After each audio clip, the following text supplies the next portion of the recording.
So, Dr. Jordan, when did you accept the call? How old were you when you accepted the call to, and where were you? Do you remember when you accepted the call to minister, to be a pastor? I remember that. Yeah, yeah, yeah. When I was 21 years of age, when I was out in the world, and I was going back and forth to New York,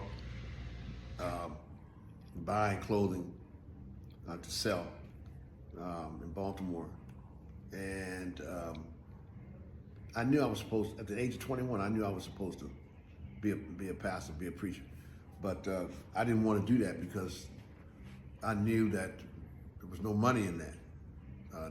I had seen my father. When my father started pastoring in 1919, and he had a circuit of churches, and he rode on a horseback.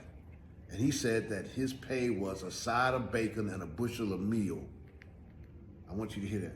A side of bacon, that means a slab of bacon and a bushel of meal. That was his pay for the month. And when my father retired in 1963 from Centennial United Methodist Church in Baltimore, he was making $3,000 a year, and he was happy making $3,000 a year. And so I knew I wasn't going to be a pastor because it wasn't, I'm making $3,000 in almost a month out in the street. So, but when God wants you to do something, He will make your life very difficult. And so I had a partner in crime. We'd be going back and forth from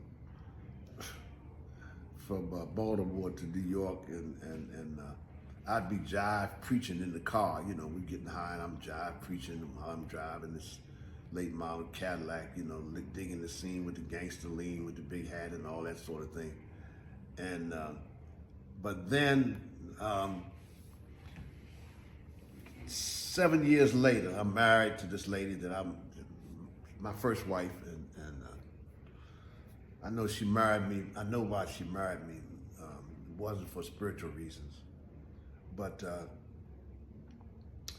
I got the notion that I was tired. I was tired of having money, but not having peace. Yeah, it's possible for you to have everything, but not have peace. I know what that is. Knowing what God wanted me to do, but not doing it. So I just,